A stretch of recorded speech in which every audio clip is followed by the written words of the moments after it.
All right, I'll turn the mic on. Let me know if you can't hear me or see or anything. So I'm going to be talking about Area 51 and aliens, and the question is another UFO disinformation scandal. So I'm not saying that, and there was a little bit of a misprint in that it said new evidence showed that this is disinformation. I'm saying there is some new information, and I'll be sharing that with you. I don't know that it necessarily proves that there's disinformation going on here, but I say another UFO disinformation scandal because there is a well-documented disinformation scandal out there. And I'm going to cover that, but I also want to show some parallels between that case and this case to make us think. I mean, a lot of people think about, Bob Lazar and what might be going on there. Most theories are that there really are UFOs and aliens in Area 51. Or there's the other side, that it's all lies and none of it's true at all.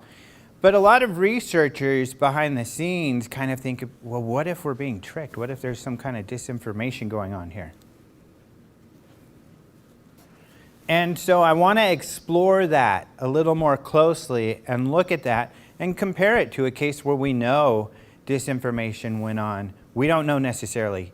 There was government involvement, but I'll show you the evidence and the information, and you can decide yourself what you think. So let's take a look. First of all, my Area 51 cred largely is because I got to take, this is something that no one will ever be able to take away from me. I got to take the Kardashians to Area 51 for the first time that they visited. So there's me with Kylie and the crew. Kylie looks a lot different these days, even though that was just a couple years ago. But I have to say, and people always tease me because I say this all the time, that they were really nice. They were really cool. I went out there with Travis Walton, someone we were talking about. So Travis Walton, they called and they asked, hey, we want to go to Area 51. No problem. Wore that one out already. Yep. And they were like, can you take us out there? And they also wanted to hear about a credible kind of alien case. They wanted something really weird with aliens, but they were like, is there anything credible out there? And I told them, well, I think the Travis Walton case is pretty credible. It's as credible as they get. And they're like, yeah, are you sure? We're not sure about that. And I said, well, let me bring him out, and you can talk to him and see what you think. So we went out there, and some of you might have seen the show, you might have not, but they loved it. I mean, they were fascinated with what Travis had to say. And if for those who aren't familiar, Travis Walton in 1975 was with his colleagues out logging in Arizona. When they saw a light in the forest, they went to check it out. It was a large silver object that they saw. It wasn't a fire. Travis ran towards the object, trying to be just being a goofball. And at one point, he crouched down. Then he decided, I better not do this. This probably isn't a good idea. His colleagues were freaking out, telling him to get back to the truck. When he stood up, he felt this force hit him, and he was thrown several feet. His colleagues thought he was dead, so they raced off. There was a big manhunt that ensued. And he came back 5 days later, and all of these people have passed lie detector tests and things like that. And the most credible thing about this story is talking to Travis himself. I've known him for many years, and the story remains the same. And he's just one of those down-to-earth people. And so they loved it. They were very nice. It was a lot of fun. It was pretty cool. But let's talk about Area 51. First, I'm going to review not just a little history, but one of the cool things that has happened lately is Bob Lazar has not really spoken to a public forum about his experiences. Bob Lazar, who we'll review, is the whistleblower who says he worked on alien technology at Area 51. But he did recently at the UFO Congress in February. It's the first and probably the last time he'll do it. So I've got some clips here where we'll talk about what he had said. And since then, there's actually been some new information. But just to quickly give some history on Area 51, this is a picture of it. Essentially, and this is a image up here on the right. But first, the mystery. How did it start? It started with the news media right here in the Las Vegas area. KLAS, this is actually an article from the Weekly World News and a tabloid. A lot of the tabloids back then, though, they used to be a little more credible.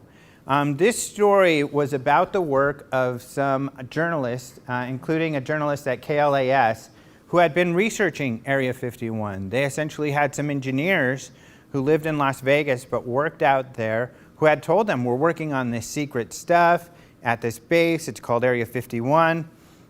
Whenever they told stories like there'll be a big alert that will come on and we have to hit the deck and we have to hide our eyes when an aircraft goes by or something so we can't look at it. So these really wild stories about these secret projects out in the desert. It didn't really pick up speed. It was kind of a Las Vegas story. It was kind of an aerospace kind of geek story. It wasn't really big in the public at this point, but that's when it started getting reported way back then. People would go out to, this is an example, this is when I was out there with the Kardashians, I took this picture of the signs. They used to be a little more threatening, where they said, they'd use deadly force if you pass this line. Now they're just kind of warnings, and they say you're going to get in trouble. And you see these trucks up here watching your every move when you're out there. And you don't want to really cross that line. Some people have. And essentially, it's the local police force who's in charge of, so that you'll be detained, and then the local police force will come and you'll go to jail. There have been some people who have passed that line. Also, some of you might have seen these, especially the locals. This is what's called Janet Airline. They're actually ran by, I believe, Halliburton, and it's just kind of a nickname, Janet. But these are the unmarked airplanes that take the workers from Las Vegas out to Area 51. So I took this picture just a couple years ago from the airport. There's actually a place in the parking lot where you can see perfectly out to the area. You see the Luxor right behind, and you see the planes out there. And it was kind of neat. I stayed at the Tropicana once, and you can see those planes, and you can see when they come and go. Some people have it scheduled. And I was talking to the museum here. They said they fly right over, actually. So they're able to see them when they do go. So Area 51 was just a rumor for a long time until it was finally declassified. So this is a story about the declassification. What happened is, in 1998, there was actually, prior to that, this document that came out. It's called the Central Intelligence Agency and Overhead Reconnaissance. This document is all about the U-2 and some of the planes that were developed out in Area 51. However, the term Area 51 was still classified when that document came out. And so they would not confirm that Area 51 existed. In 1998, they officially released part of that document. However, most of it, or much of it, anything having to do with Area 51, was redacted. So in other words, it was blacked out. In 2013, finally, they unredacted some of the material and the name Area 51. So now everybody knew Area 51 was real. These are some examples of the document. And this document does tell you, now that it's an interesting part, now that those are unredacted, the history of Area 51. So essentially it was 1955.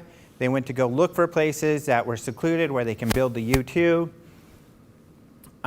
They found, here the National Energy Department had this area out here where they were testing nukes, essentially. And near there, they found this lake bed that had an airstrip, and that's when they started. You could see the old version in 1998 had Area 51 and even a reference to a dry lake bed blacked out. A picture of Area 51 here was blacked out in 1998. And then here you see some whole pages were blocked out. And you see here the image on the right, similar to the 1980 story, which shows where Area 51 was.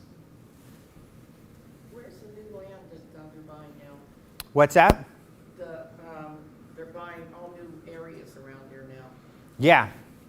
So just lots of surrounding areas, just there's a big story right now you probably heard in the local news where there was actually a mine out there, that all the area around it was bought up, and then now they're finally annexing the mine, and there's a big fight with the family there. But they do continue to annex land. So for instance, there are peaks you could hike out to, and you could see in and take some big pictures, and we'll see some of those pictures that were taken in a minute, but those all have been bought up. So they keep buying land around there as they obviously keep developing top secret aircraft out there. There are some people who are able to look at pictures and do analysis and see that they're still building buildings out there at Area 51. So with the declassification, this is kind of an interesting video that happened soon after. Now, when you first become president, one of the questions that people ask you is, what's really going on at Area 51?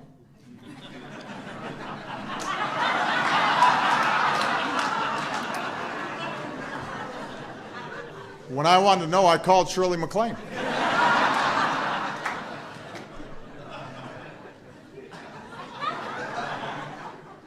I think I just became the first president to ever publicly mention Area 51. How's that, Shirley?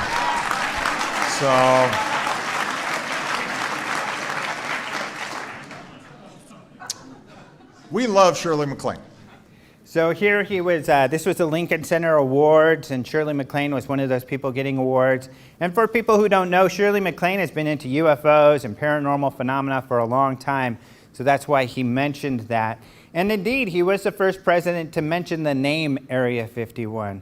He's not the first to talk about Area 51. Bill Clinton's actually talked about it quite a bit, and he's often mentioned how he was interested in UFOs and how he had his staffers go check out the base out in the desert. He usually refers to it. He doesn't use the term Area 51, but he says they didn't find anything. The only thing they're doing out there is building high-tech aircraft. The only thing. That's pretty exciting in itself. But it's kind of funny. When he does refer to those things, he always gives a caveat that it could be that more is going on and I just don't know. In fact, there's a video out there from an interview he did in Hong Kong where they were asking him. And his reply was, yeah, I didn't find anything when it came to Roswell or Area 51. However, I probably wouldn't be the first president that career staffers have lied to before. So he always gives a caveat that there could be something else going on.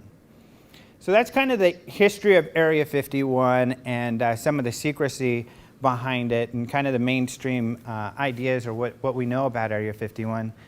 But here I could have put whistleblower question mark because when it comes to aliens at Area 51, that idea, and really the reason Area 51 is known by everyone is this person here, Bob Lazar. Bob Lazar in 1980, or in the late 1980s, began speaking to a local news anchor and investigator, George Knapp, about how he says he worked out at Area 51, and he worked at Area 51 back engineering alien technology. So I've got a little video of one of the first interviews and stories about that, so let's look at that. Area 51, that mysterious corner of the Nevada test site, is no longer much of a secret. The fact that secretive things go on here is a given, even to the Soviets, who make daily spy flights over the facility to take a peek at what's going on. These photos, never before shown in public, are about as close as anyone will ever come to seeing what the place looks like again. The dry bed of Groom Lake, corrugated metal buildings, a 3-mile-long runway, and some highly sophisticated radar and detection equipment. It's been known by many names over the years: Dreamland, the Ranch, the Skunk Works. If ever there was a place to test a secret new technology, this is it. And that's exactly what's been done here for decades. Area 51 is where Francis Gary Powers and the other U-2 pilots were trained in the 50s, and where the U-2 itself was developed. The SR-71 spy planes that spotted Soviet missiles in Cuba in the early 60s were also developed at 51. 51 is where stealth technology was nurtured, where Star Wars devices are still tested, and where all manner of CIA monkey business has been plotted and refined.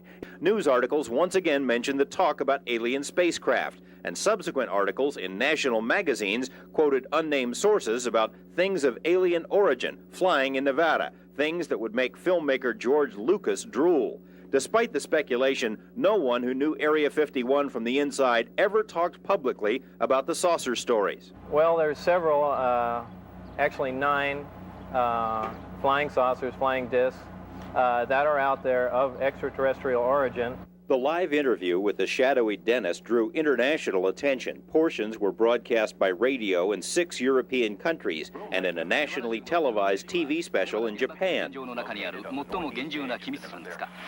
Actually 9 flying saucers, flying discs.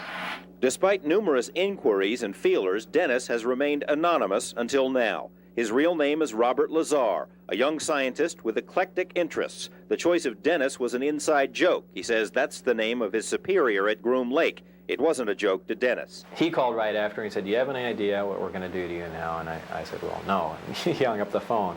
Lazar's story is by any standards fantastic. He says he's telling it in order to protect himself. He says he was hired to work at an area called S4, which is a few miles south of Groom Lake. At S4, he says, are flying saucers, antimatter reactors, and other working examples of technology that is seemingly beyond human capabilities. Right, this came from somewhere else. I mean, as bizarre as that is to believe, but I mean, it's there. I saw it.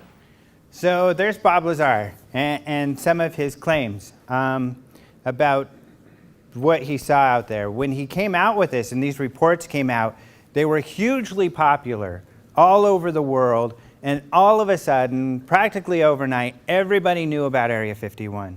So that's what's funny. When this came out in the subsequent years, up until 2013, when I went out there with the Kardashians, it was the most well-known Air Force base, but it was unacknowledged. It was secret, even though everybody knew about it until 2013. And that was all because of Bob Lazar. There are movie references. It's all over the place. Video games, books, movies, all about Area 51 and aliens because of Bob Lazar. I don't know about some of you, but before the 2013, even now, when you mention Area 51, there are a lot of people who say, oh, that's not real. They don't believe it. And what's not to believe about a secret Air Force base? You know, that's nothing too exciting or too strange. But because of that association with aliens, people don't believe that it's real.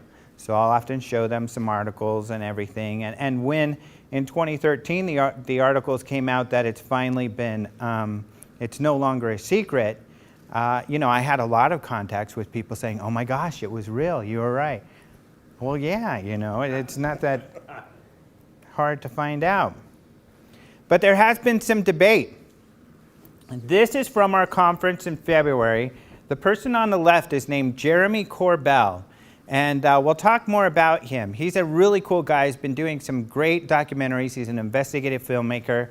He also has done a recent documentary on Bob Lazar and some more research that we'll get into, but he's also become friends with Bob Lazar, so he's a big supporter of Bob Lazar. On the right, however, we have Stanton Friedman. Stanton Friedman, I call him the grandfather of ufology. He is used to work as a nuclear physicist, and he has been writing about UFOs for decades. In fact, he's really the guy you could credit with the other, perhaps the even bigger UFO story than Area 51, which is Roswell. Probably the only story bigger than the Area 51 is Roswell. He's the guy who back in the 70s interviewed the main witness. So a lot of people don't know this. In 1947, when this craft, whatever, crashed out in the desert near Roswell, New Mexico, the Air Force sent out a press release saying, hey, you know, an alien craft or a flying saucer crashed out here in the desert. The next day, they sent out another press release. Oh, sorry, it was a mistake. It was actually a weather balloon. And so the story died at that point. It wasn't a big deal. In fact, the media didn't really pick up on it.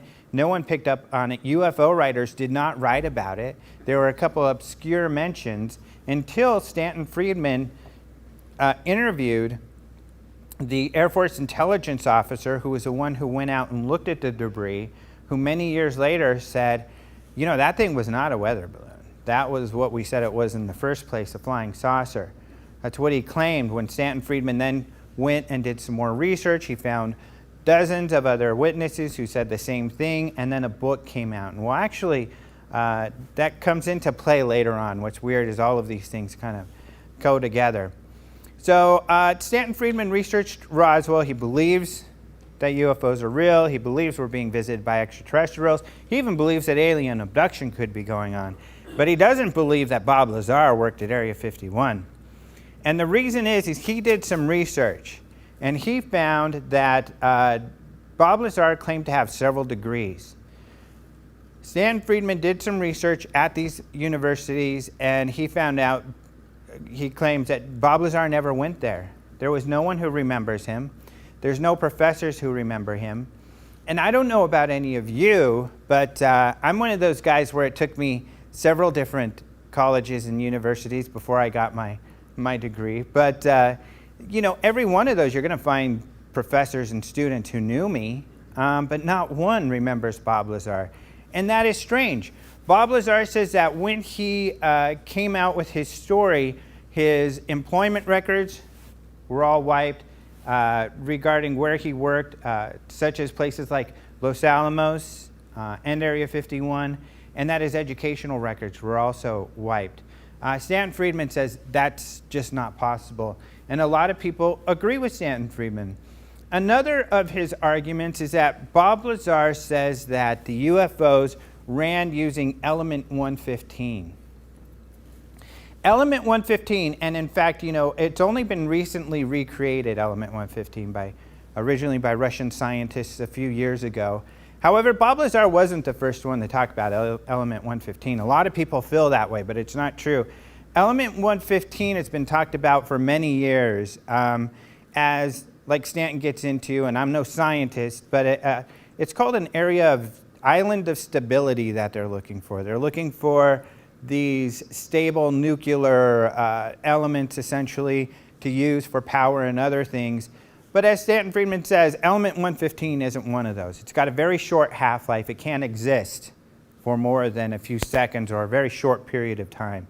So there's no way they could have been using element 115. Bob Lazar says, no, they were using element 115. The other argument that Stanton has is that Bob Lazar, he says, doesn't talk the talk. He doesn't sound like a scientist. He doesn't talk like a scientist. He was not a scientist. But not everybody agrees with Stanton Friedman on that. A lot of people will agree that the educational research that Stanton and others have done is valid, that they can't find any record. There's no one who has come forward and said, I went to school with Bob Lazar. George Knapp understands that concern. He agrees with that there's an issue here, but he still believes that there's something to the story. And at our event in February, he was there and he talked about this issue. And here's what he has to say. Last night, as I'm running from the airport bar to my gate, I don't know if this is a sign or an omen, but right at my gate is a great big sign that says Area 1, a myth or mystery. It was an ad for the Area 51 Museum at the Atomic Testing Museum in Las Vegas, which sort of plays into the theme that we're going to explore here tonight. The story that we are here to review today has traveled all over the world many times. And I know that it sounds preposterous on its face. This idea of some slightly off-kilter guy in glasses, that he could be hired to do classified programs, even though his educational credentials are practically non-existent, his work history is sketchy, he's been discredited and dismissed by the people he worked with and the people he worked for. There is no way that a guy like this would ever be allowed access to top secret materials or classified files. No way. Let alone that he would subsequently be allowed to blow the whistle on some of the deepest, darkest secrets of all. Roll the video. It must not be true, right? And yet, we know that Edward Snowden really did work. We know that Edward Snowden really did work for the CIA and NSA contractors, even though he had no college degrees. He dropped out of high school. He dropped out of the military. He was working as a security guard at a college when he was hired away by the CIA. Then he later worked for private contractors, the NSA. He was given access to the most sensitive information in the entire U.S. government, which he then promptly leaked. Is it fair to talk about another bespectacled, bookwormish whistleblower and compare him to Bob Lazar? I think it is not presumptuous. I think I will take you through this twisted tale step by step, and you can tell me if the comparison is valid. Both of these men worked on classified projects for spooky agencies. Their personal lives were spotty, their educational credentials hard to document. Both of them, though, very bright guys whose lack of former credentials was not an impediment to them getting work in places that seemingly should be off limits to them. I think Bob Lazar's story, the one you're about to hear, demonstrates that those three-letter agencies that we're going to be talking about, by the way, this is a pretty interesting video. I'll come back and explain what this is showing a little bit later. What his story demonstrates is those three-letter agencies and military intelligence will hire anyone if it means there's a better chance of getting the job done. So he goes on in this lecture and in other places to say that he knows Bob Lazar did work at least Los Alamos and on other places at, top secret facilities. He says he knows this because many people have come forward, but they want to remain anonymous. And they've told him that he had worked there. And that's been part of the difficulty, that up until recently, everyone who had worked with him wanted to remain anonymous. But he also says he was able to confirm, he went to Los Alamos with Bob Lazar. They walked in, people knew who Bob Lazar was. He also says they found a directory of phone numbers. Bob Lazar was listed in that directory of phone numbers. People like Stanton Friedman say, well, he could have been a contractor. He was a contractor. That's what it shows. But anybody could have been a contractor. You don't know what he did there. He could have been the AV guy. He could have been a janitor. We don't know what he did there. So that makes it kind of difficult. George Knapp just has to say, I just have talked to people that confirmed to me that he worked there. The thing with George Knapp is he's won many, many awards. He's a very respected journalist. So at least it's my opinion you can trust George Knapp when he says that. But it's difficult just to go by what someone says. However, getting back to Jeremy, after the conference, released some new information. And he actually spoke to George Knapp on Coast to Coast. And I want to read what George Knapp said, because he said some things regarding what he thinks about Bob Lazar before Jeremy got into his story. He said, "For me, the key issue is whether or not Lazar really did work at Los Alamos National Lab. If he worked there in a scientific or technical position, if he had security clearances, then I think that could justify the idea that he would be hired to work at places like Area 51. So that was always a central question. Los Alamos denied he had records. This went back and forth for a couple of years. I know he was there. We've interviewed people he worked with before. None of them would come forward. We found his name in the Los Alamos phone book. We found a newspaper article with him on the front page and a picture of him saying that he was a physicist out there. We know he was there." So that's what George Knapp's stance. Well, what's exciting is that finally there has been a physicist who has come forward. And Jeremy was able to find this guy. So here's what Jeremy did. He's been working on this documentary about Bob Lazar. He said he was able to create a bot which essentially scoured Facebook for the name Bob Lazar. And he would read all the posts about Bob Lazar.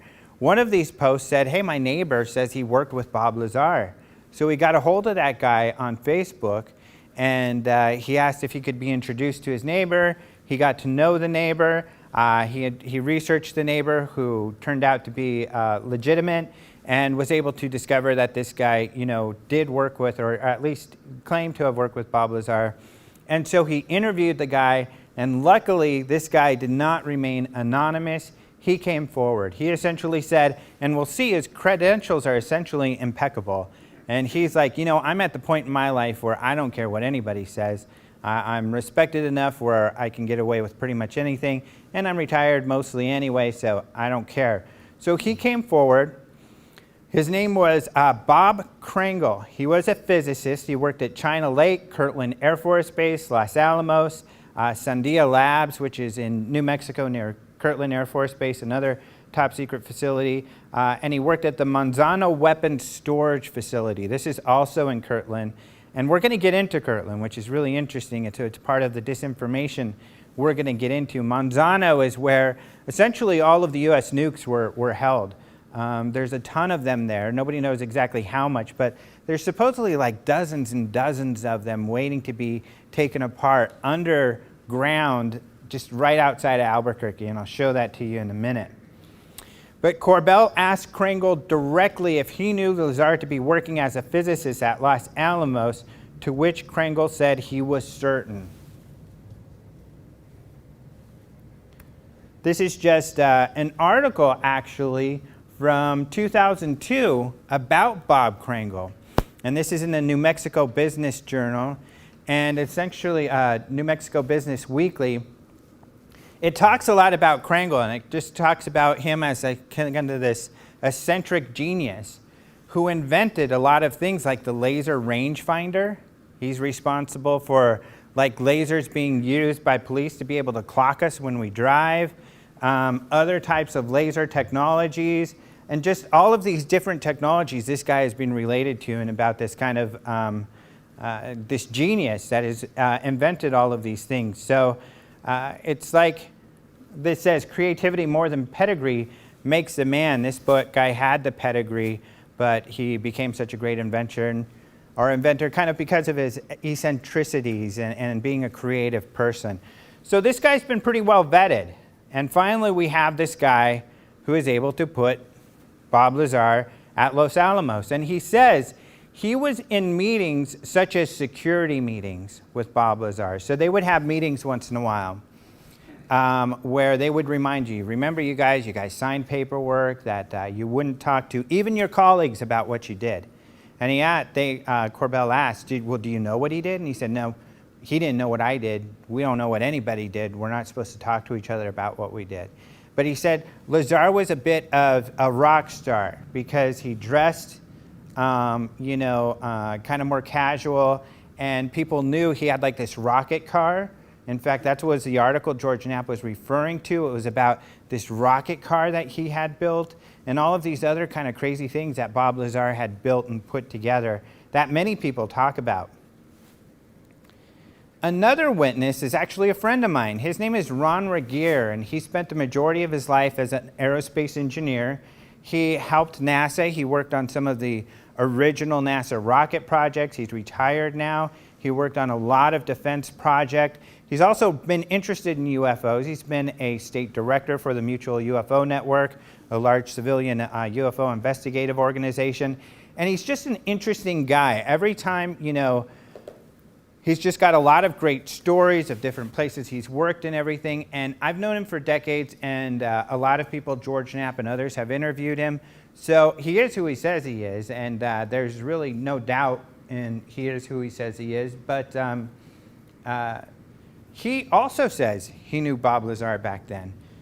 One of the people mentioned in these articles, it did mention before Bob Lazar came out that there were rumors of aliens at Area 51.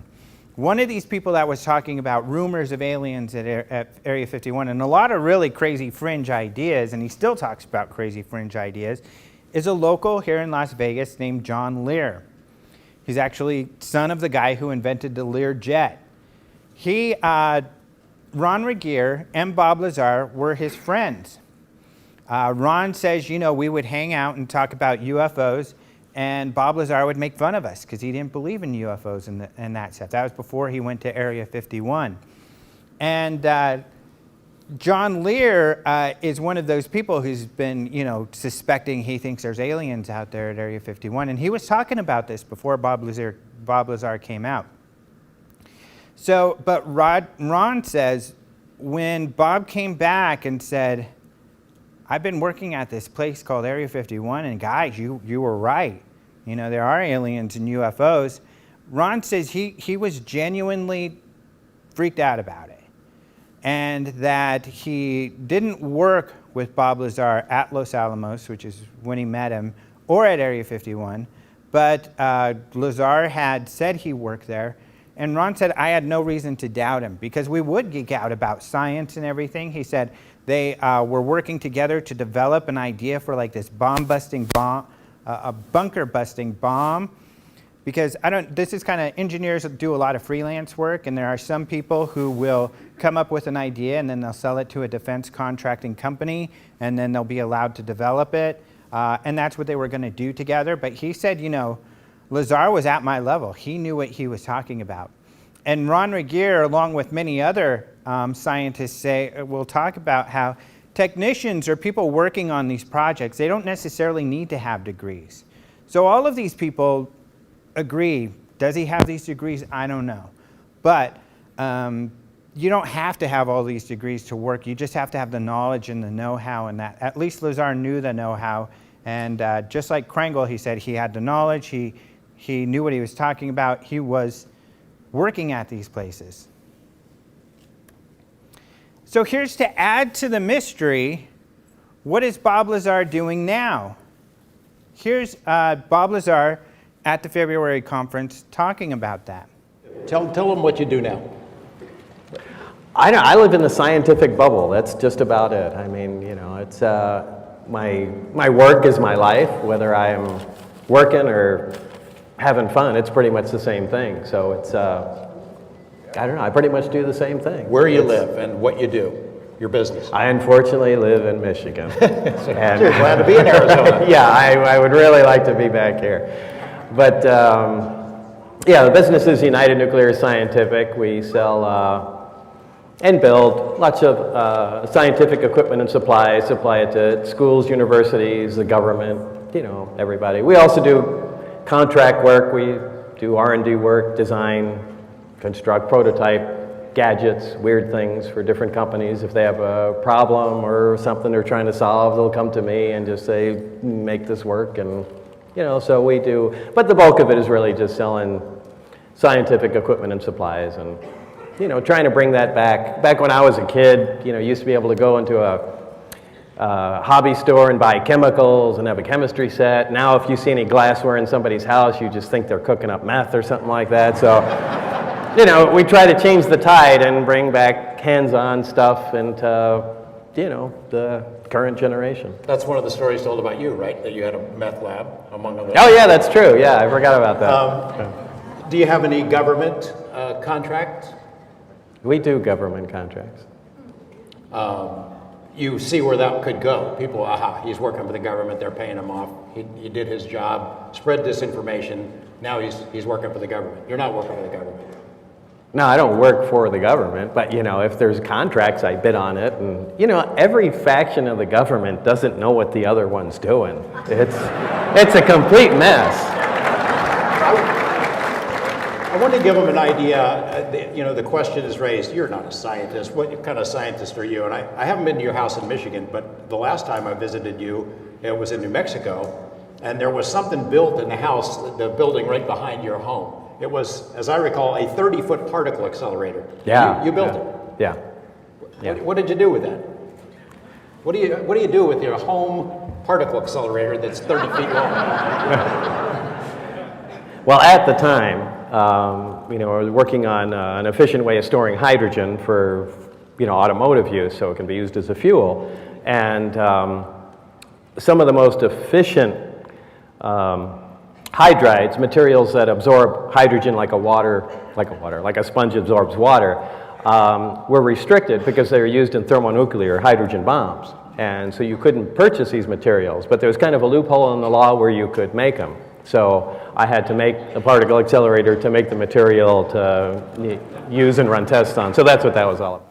So, it's an example. George Knapp saw this stuff at his house. Ron Regier saw this stuff at his house. Jeremy goes and they ride these doom buggies he builds. They play with his rocket cars and all of this other stuff that he builds. So he may not talk the talk when it comes to alien propulsion or something like that, but he obviously is well versed in science.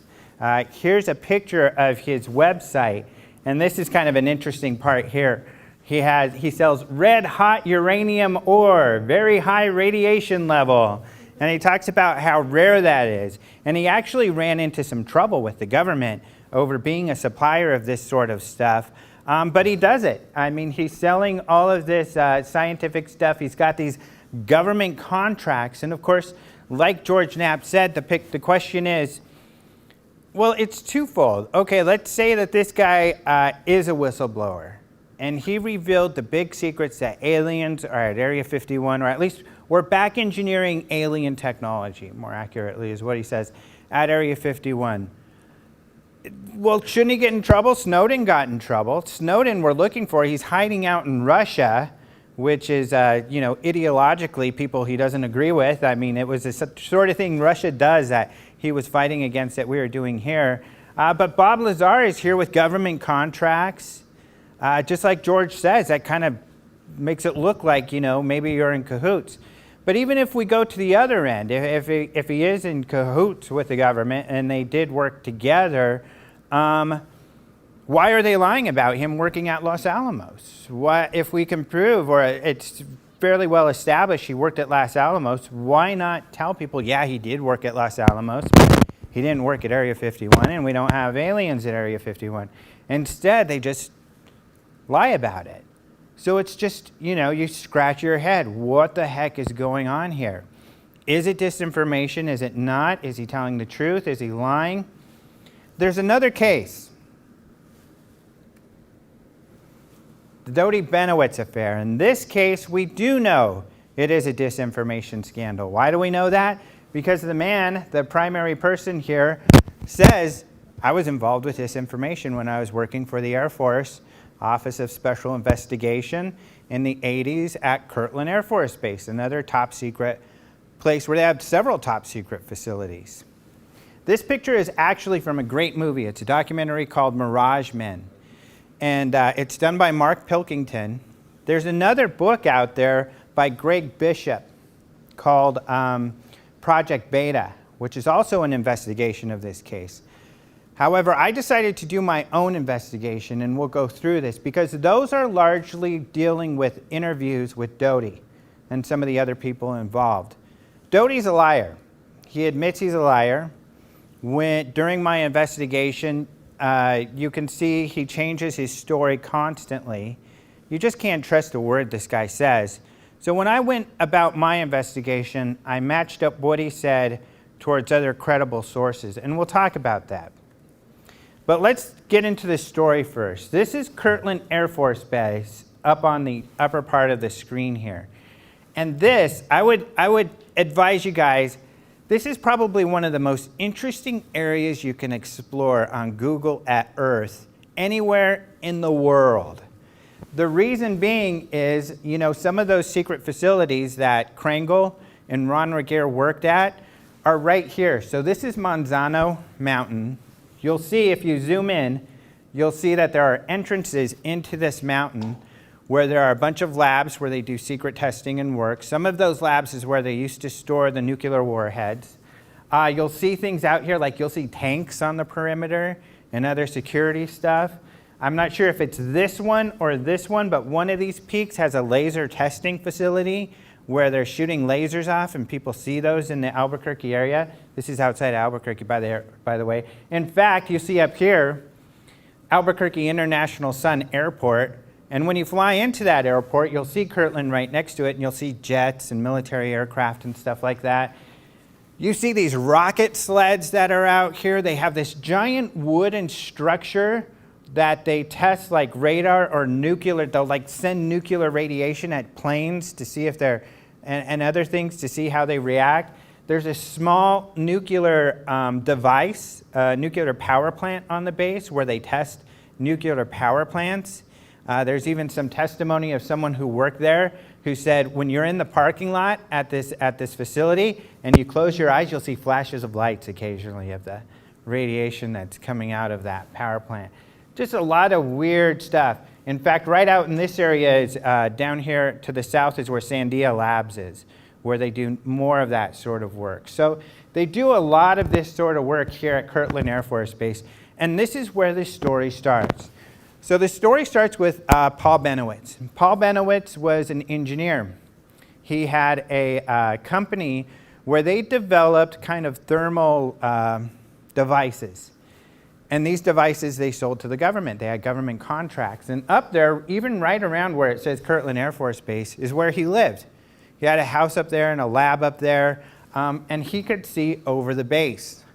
Benowitz was into UFOs and aliens. In fact, in the 70s, he investigated and got to know a lot of law enforcement and even some politicians like Harrison Schmidt, who is a New Mexico representative, who was into cattle mutilation, because they did investigations because of the cattle mutilations that were happening in the 70s. Law enforcement actually got involved. The FBI, they had a big conference out there, so he got to know some of these people.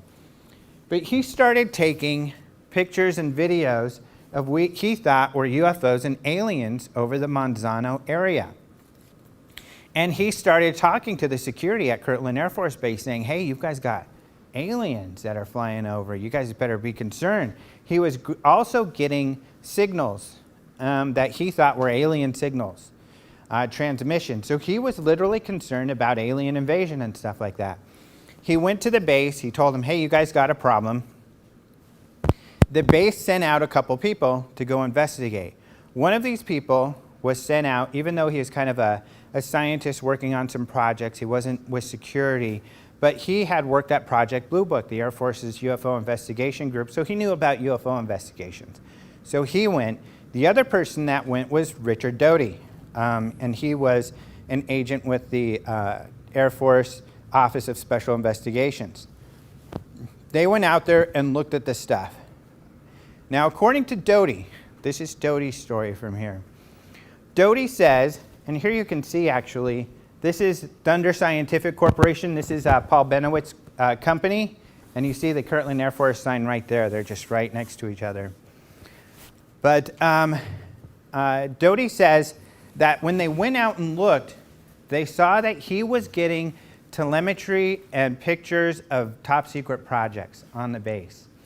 And he said it was decided that they should tell this guy that he is getting UFOs and aliens, so that he would not, so the Russians who were snooping around wouldn't suspect, wouldn't go talk to him and get what he was really getting, which was some of the information about their secret projects.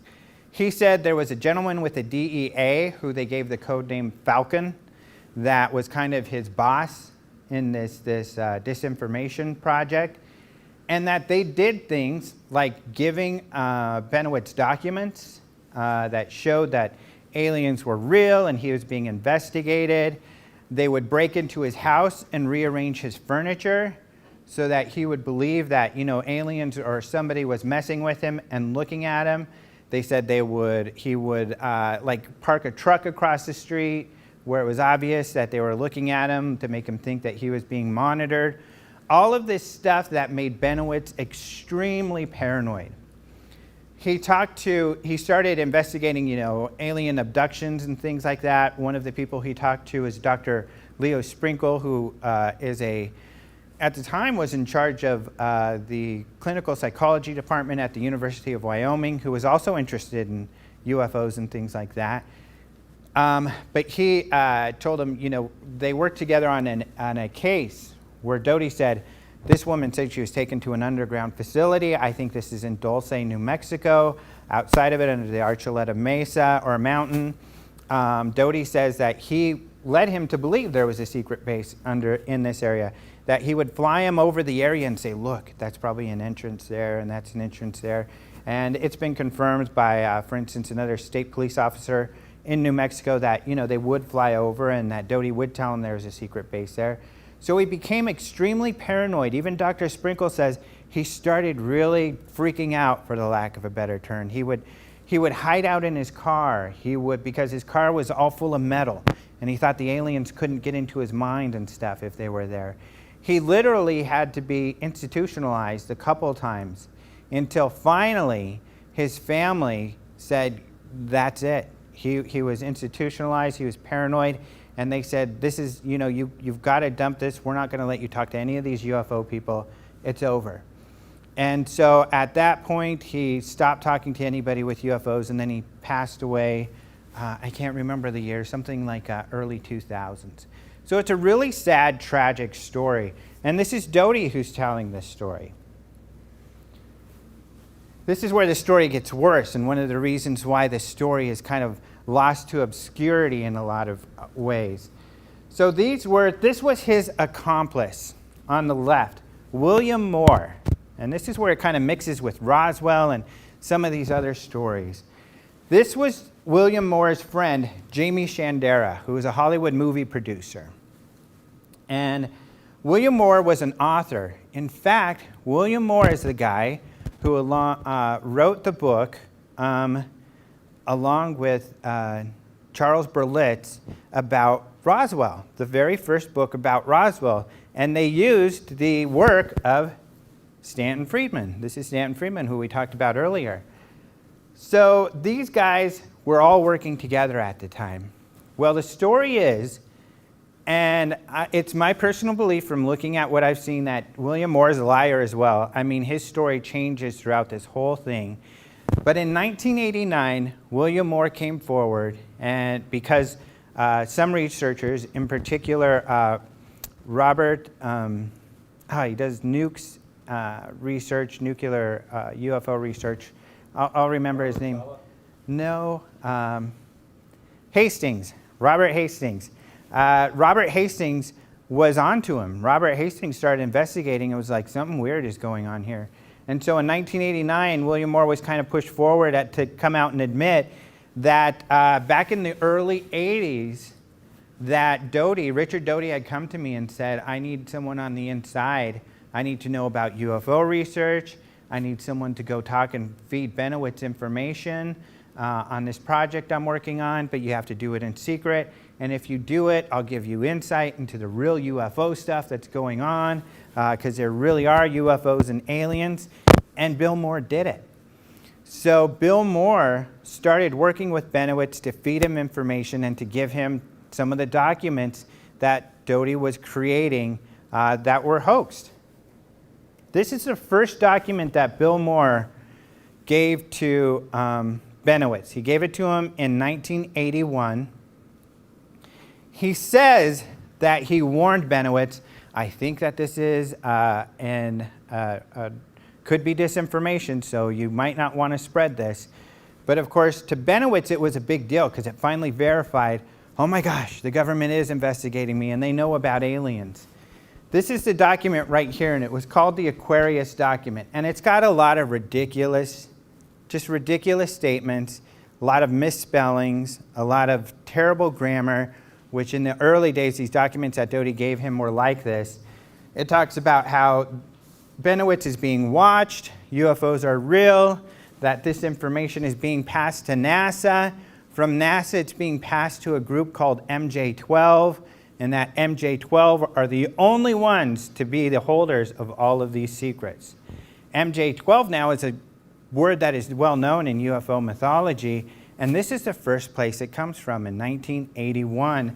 A document that Doty says was fabricated.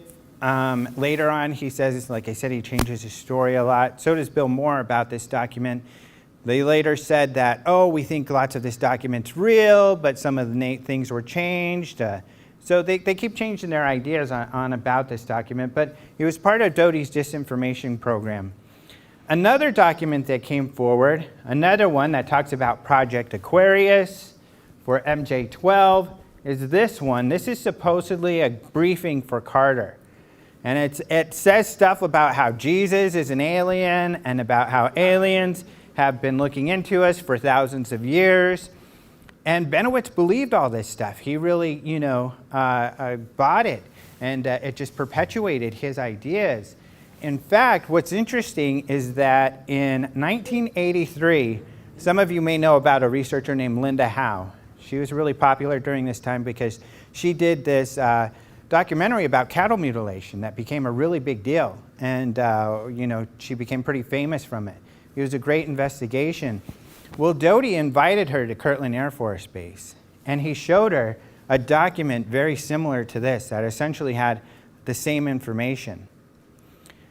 And then she left, and she was talking with HBO to do another documentary about UFOs. She told HBO about this, and HBO said, well, you can't verify any of that information. We don't want to use that. And essentially, the documentary didn't go anywhere. She believes that this document was real, even though Doty says it, was part of their disinformation. And in my perspective, the information's pretty ridiculous. I mean, even if you look at the verbiage, it's just so poorly written. It's not like any other documents you would see out there. But Doty at first denied that he took Linda Howe there, but later he admitted it, and he admitted she was part of his disinformation program. And it goes beyond. What's interesting is that with this whole MJ-12 mythology, a lot of people, because all of this was going in secret in the background, people like Stanton Friedman, he didn't know any of this was going on. But during this period of time, then another document, which is more well-known, it's called an Eisenhower briefing, which was supposedly a briefing to Eisenhower from MJ-12. That was allegedly sent to Jamie Shandera, the guy in that picture we saw, William Moore's buddy. And it was sent to him from Albuquerque, New Mexico. And this is a document that is much more well-written. It's much more plausible. It's much more well-researched.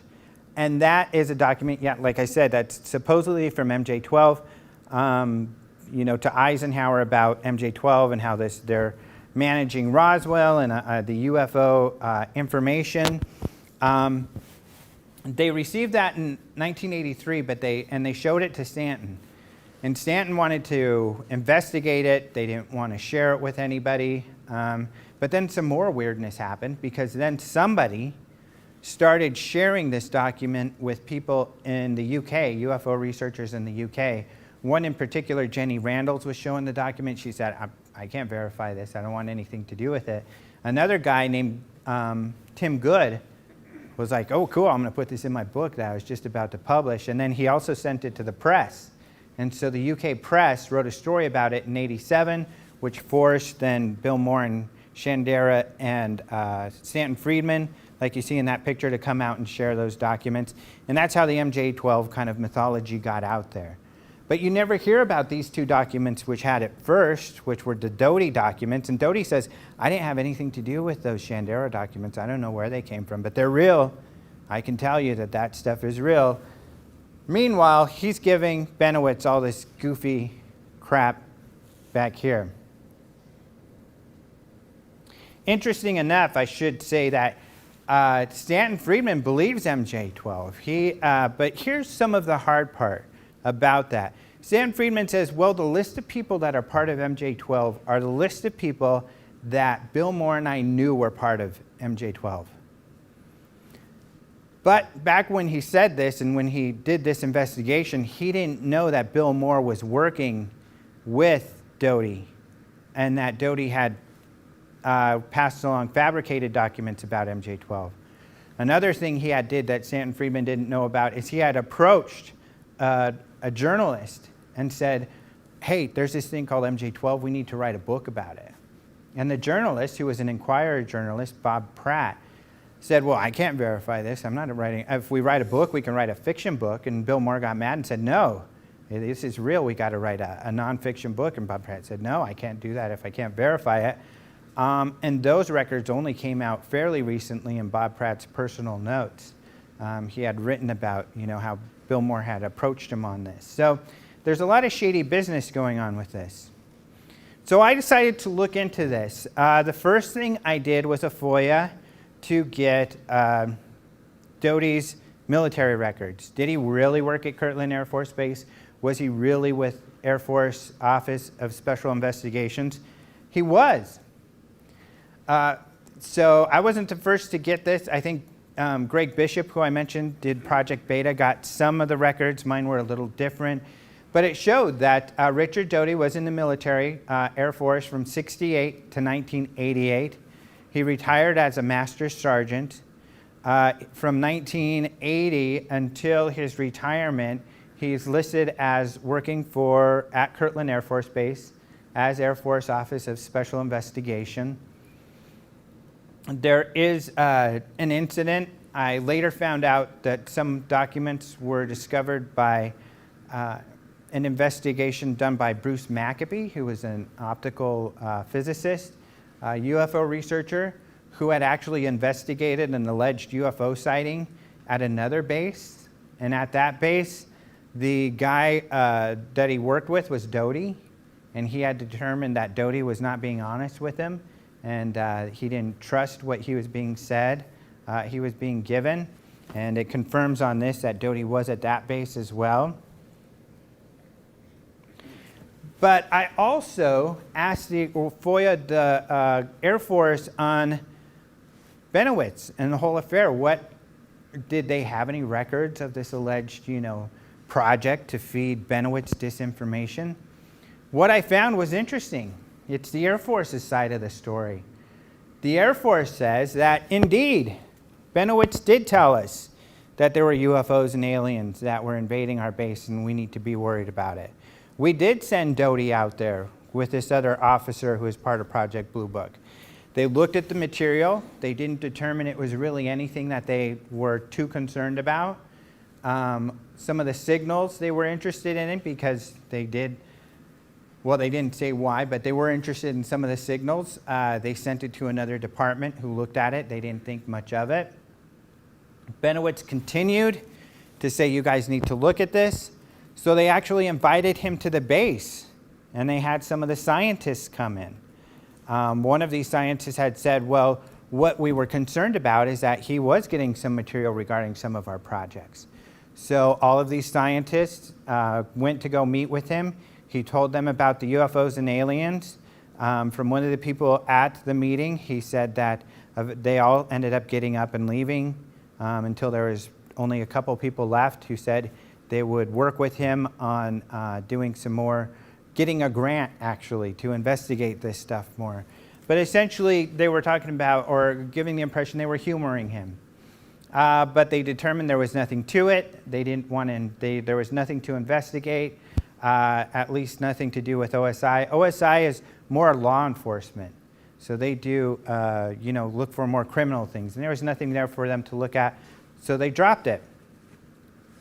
This document's really interesting, though, because what this says is that then some of the politicians got involved. Pete Domenici, a senator from New Mexico, came to the base, which they indicate was kind of weird. He came to the base and said, I want to talk to Richard Doty. And they're like, okay, we'll go get him. They said they asked his aide, what does he want to talk to Doty about? He said, well, this guy, Paul Benowitz, says you guys are investigating a UFO case about UFOs over the base. Domenici, the senator, has been contacted by this scientist, and we want to know what's going on. They told him, well, nothing's going on. We decided not to investigate that. And the note says that Doty told him that Doty says, nope, we're not investigating this. Which is interesting because, of course, in the background, Doty says he's giving him these documents, these fake documents. So he just lied to Pete Domenici, at least, about any involvement. Harrison Schmitt also called and said, what's going on with this? Are you guys investigating this? There's UFOs over the base or something? And they said, no, we looked at the material and we didn't find it was really any concern. He said, well, somebody should look into it, shouldn't they? And they said, maybe, but it wouldn't be us, so we can refer you to someone else. And that's the Air Force's side of the story. Again, it was Doty who told Harrison Schmitt this. The concern being that Doty, if according to his words, according to Moore's words, according to Benewitz's words, was passing off these documents to Benowitz, indicating these hoax documents, indicating that they were investigating him, then lied to these senators about what was going on. The MJ-12 documents, of course, one of the big concerns is that the Eisenhower documents that I was talking about, is that they came from Albuquerque, New Mexico. So the National Archives had sent the documents to the Air Force Office of Special Investigation and said, what's up with this? The only reply they got were the documents sent back to them with the big words bogus. This is literally one of the documents sent back to them without any further information. So the question is, how was this Doty allowed to, give all of this material to Benowitz, tell him UFOs and aliens are here? Literally, the guy goes crazy. The whole time, Doty is an agent with the Office of Special Investigations. How could they not have known? Doty brought Linda Howe to the base. There are indications in the story that there were other of his colleagues at the base that were aware of what he was doing. For instance, there was another guy on the base that actually, because when Linda Howe landed in Albuquerque, Doty wasn't there to meet her.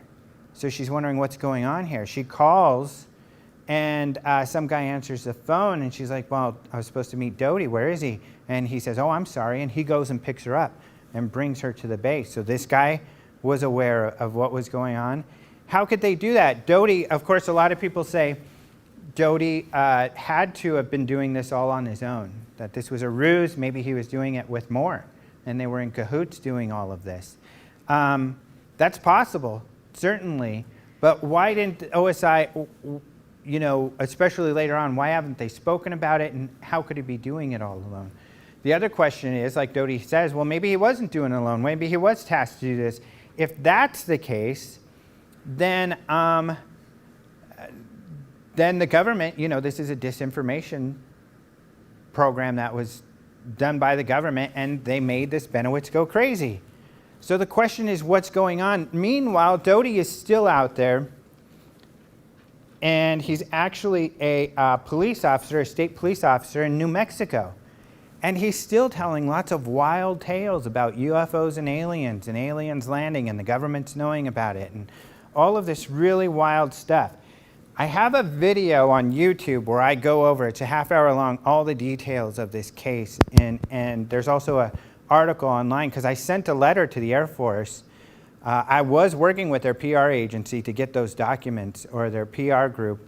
But then once I got the documents, even though they said they were going to give me an official response about Doty and whether or not he was doing this sanctioned or not, they never did. They just stopped talking to me. They just said, we gave you enough, we're done.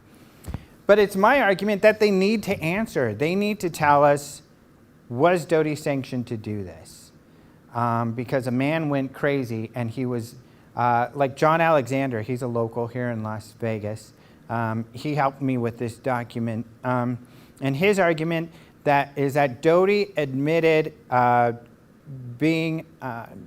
conducting illegal acts, hoaxing documents, breaking into Benowitz's houses. That's illegal. The government can't do that, nor can Doty do that on his own.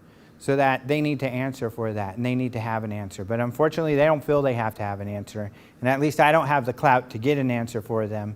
So I do have this letter online, and I invite anybody to go document or write your own letter, or just send mine to them, maybe if we harass them enough. So we know this is a disinformation scandal, Doty. But here I do a comparison. So they were both government workers. Bob Lazar was a contractor, whereas Richard Doty was an OSI agent. They both worked at top secret facilities. They both allegedly shared top secret information. Doty changes his story. He says, oh, it's not all real. It is real. Some of it's real. None of it's real. Changes his story all the time. The good thing about Lazar is that he's stuck with his story the entire time. Neither of them have definitive proof of any of their UFO or alien claims. Lazar has a lot of evidence that's starting to bolster that he really did work at Los Alamos, but he has no definitive proof that he worked on UFOs or alien technology. Neither does Doty. In fact, one interesting thing about both cases is you don't have anybody else coming out and saying, yeah, Doty and I both worked on these projects, or anyone coming out and saying, yeah, Bob and I both worked on these UFOs. Even though, like this says, neither of them were officially reprimanded. Doty did get in trouble, and his records show that later on, I can't remember, 86 or something like that, but it was later on in his career, he got in trouble, and he got a demotion of sorts.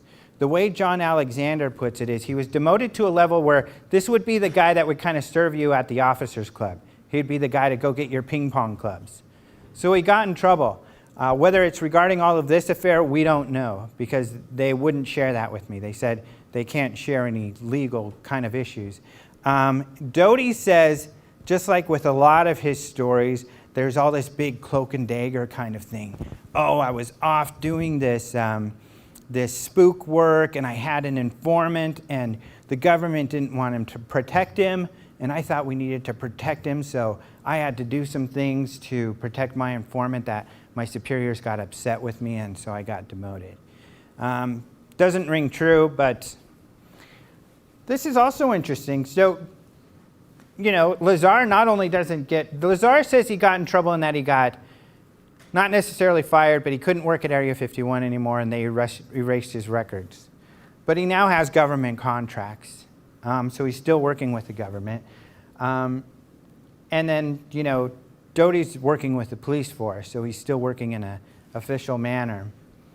And what's really interesting about both of these is both of these claims have become the backbone of UFO mythology. With Bob Lazar, Area 51, aliens at Area 51, which is a big part of the UFO mythology out there. With Doty, he's got links to Majestic 12, an alien base at Dulce, all of these Project Aquarius, Eisenhower briefing, Carter briefing, a lot of the UFO mythology that comes out there, which kind of gets to, I love this picture I found, because this is how I feel, that, you know, when I began investigating these alleged truths, I found that they were all built on lies. And when you get into the minutia of all of these, which you have to do when you're doing an investigation to find out how credible these are, because some cases, like Travis Walton, you know, you have a lot of credible people. Some cases like Roswell, you have a lot of very credible witnesses to rely on. But cases like these, well, at least with especially Doty, is based on lies. Bob Lazar, the only lie maybe that he might have been caught on in is his educational background. Personally, I find it hard to believe that people wouldn't be able to find his you know, colleagues at the schools he went to. But a lot of people argue, so what? In fact, at the UFO conference, some guy stood up and said, raise your hand if you haven't lied on your resume before. I've lied on every one of my resumes. A lot of people do that. They figure at least half the people, if not more, do that. I have never lied on my resume. But, you know, that could be it. You know, bolstering his resume. Who knows? And so that could be the case. From Stanton's point of view, you know, if he lied about his education, you can't trust him on anything. But the problem is, Stanton, who I love to death, he's a good friend and we argue about this all the time. If you say that with Lazar, why don't you say that with Doty? Because Stanton says Majestic 12 is real.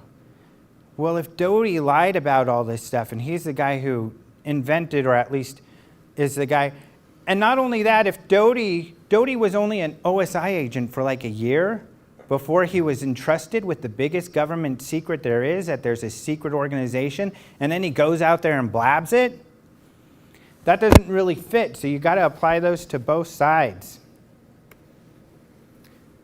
This clip pertains to what we're talking about. However, I forgot what's in it. So let's both find out. You regret it. I mean, we heard a little bit of it. At times, you certainly regret it. Because it certainly has changed your life. I mean, it's changed you. Yeah, it has. It's not good. This is not No, good. I mean, that's what's kind of entertaining to me. People, you know, they come, oh, you made up some story. I bet you're making all kinds of money. I'm there, where? I want my cut.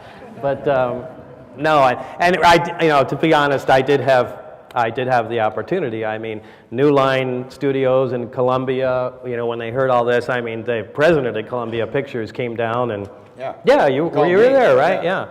And he said, we're doing this, and, you know, and they started giving me screenplays, and no, you know.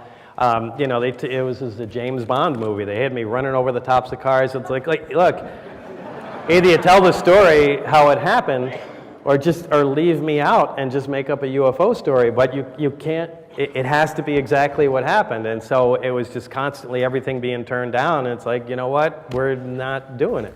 So, which is another monkey wrench in the whole thing. What did Lazar have to gain? Really nothing. He didn't have anything to gain. He doesn't like talking about this. He doesn't like coming to the conferences. He doesn't go to the conferences. The only reason he came to ours is because we're friends with Knapp, and Knapp trusts us and was able to talk him into it. He didn't want to come to our conference. A few weeks before, he said, I'm not going to go. And we were like, well, we just sold a bunch of tickets, and you wrote a contract that you would do it. So he even says in this video, he says, I didn't want to go, but they told me they were going to sue me if I didn't come. And George Knapp said, well, in a nice way, right? But it was friendlier than that. It was just like, hey, you can't leave us hanging like that. And he says he genuinely didn't realize there were so many people. That room had standing room only with like 1,500 people in it that were just fascinated with what he had to say. This is at our UFO Congress, plug, by the way, that we hold every February in the Phoenix, Arizona area. But he said, he was like, you know, you have 20 to 50 people there. What does it matter if you don't have one more speaker? He didn't realize that everybody there was mostly, they wanted to see him. That was the one talk they weren't going to miss. And so the room was packed. So luckily he did come. He snuck in and snuck out and was gone. So WTF. I mean, this is how I feel about both of these cases. Was Doty working alone? Was he working with others? Was Lazar working alone, or was he working with others? Was Lazar a government disinformationist? I mean, some people think, well, okay, Lazar was working at Los Alamos. He came up with this crazy story. He wasn't reprimanded. He's got government contracts, kind of like Knapp was talking about. He must have been playing his role, misinforming people. But what did he have to gain, really, in that? And what did they do?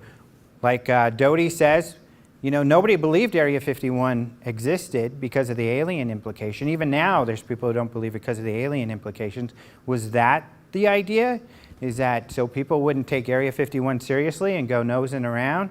That didn't work too well. I was there with the Kardashians, and behind us were 4 or 5 huge, SUVs full of cameramen and everything. And of course, lots of people have been out there, and movies were made. So I don't know. I don't know what it was. I think there's a lot of questions, though. Here's a picture of. I got to have a selfie with them as we shuffled them out, because we shuffled them in and out just very quickly. And so I don't know. I'm not saying that Bob Lazar was certainly part of disinformation. His claims are really hard to swallow. No one else has come forward to say they've also worked with him. We haven't seen this alleged technology that he's worked on. At the same time, he did work at Los Alamos, it appears, and the government lied about that. But we do have records of disinformation programs that had happened, or at least we have the Doty situation. Was he working? It's hard to think of Doty working alone to produce all of that. But maybe he was. So I don't know. Thank you very much. Just before I'm done, I'll mention OpenMinds.tv. We run a website where we put up UFO news daily on a daily basis. We also have our UFO Congress, like we talked about. This year it's the 17th to the 22nd, 2015. We have a podcast that we do weekly, and we have a UFO report, which is a weekly webcast on YouTube that we put up. And this was when we released the information about Jeremy Corbell, and we have an interview with him about that guy he found that worked with Bob Lazar. So are there any questions? If you agree that Bob Lazar is a disinformation agent, I have a lot of respect for George Knapp. If it wasn't for George Knapp, that story wouldn't have been told. So do you then take it up a notch and saying that George Knapp was in on it, or George Knapp had something to do with it? I don't want to say that. Was George Knapp into it? Have you met him? No, I haven't. He's a very Weasley. No, I'm kidding. George Knapp is awesome. That's what I'm saying. I can't. I trust George Knapp pretty much implicitly. Right. However, he's a journalist, as I am. It would be or we do our website, it'd be very easy. If you wanted to get a story out there like this, you came with me to the story. I don't know whether you're telling the truth or not, but I'm going to write the story. But you would investigate it. I would The investigate first thing it. you would look at. And so did George Knapp. Right, but I talked to my wife about it. I said, if he lied about his the first thing to do is he a scientist? Does he have his credentials? Where is his academic record? Right, what are his Why don't you have his grades from Yeah. MIT or wherever he said he went? And George Right. Knapp, I've heard him speak about it, and it's just, George Knapp, I can't speak for George Knapp, but from what I understand, he doesn't have any proof of his educational background, Bob Lazar's background either. But when you look at George Knapp and what he was faced with as a journalist, whether or not to write this story, he's got this guy that comes to him making these wild claims. He can't prove his educational background, but when George Knapp checks with Los Alamos, for instance, they say, nope, he didn't work here. Yet when George Knapp does the investigation, he finds he did work there. He finds that, other people knew he worked there. So I think that's enough to say, wow, there is a little bit of credibility to this guy's story. It's at least worth sharing with people. And I agree with him. I think that's a story worth printing. But not every editor out there is going to agree. Certainly more conservative papers back then and in the 90s, which I think was kind of the dark ages of ufology, people didn't want to touch it. These days, people will write anything about anything, like the ABC we talked about before we talked, ABC printing these fake pictures of UFOs and without doing any research. So now sensationalism and tabloid kind of journalism is taking over in the, dare I say, Trump era of, of news media. But so I think that, it's a story worth printing with what he had. So I don't fault George Knapp for printing that. I think that given what we've gone through here, there's a genuine mystery here that deserves being explored. Because at the very least, if Lazar is lying, why, that doesn't justify Los Alamos lying. Why did they lie? And that's a story. Even if they came out and said, sorry, we got it wrong, we didn't see his records, here's what he did. They obviously have a record somewhere of what he did. Why don't they share it? So I think that makes it a legitimate story, and I don't think then that makes George Knapp a disinformationist, let alone with the body of work that he's got on various topics. Any other questions? Yes? Question on Twitter. Somebody thought Lazar was S4, not 51. Oh, well, that is getting into some of the minutia, and George Knapp did mention it. So everybody says Area 51, and it was Area 51 that became popular because of Bob Lazar.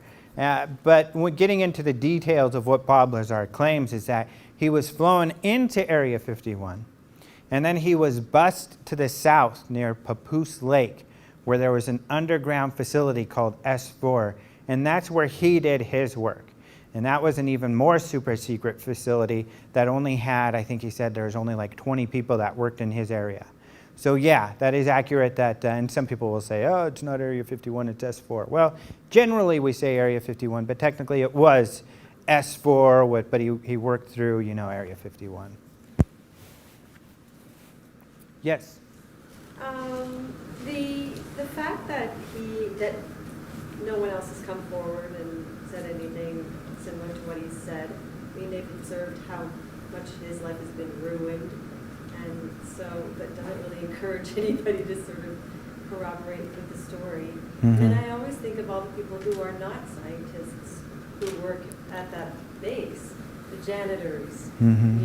The roofers, the people who lay the tar on the, just the general people who just work there, the lady who cleans the toilets. Yeah. None of those people are talking about it either. Yeah, which is great because your point, there's a dichotomy to your point.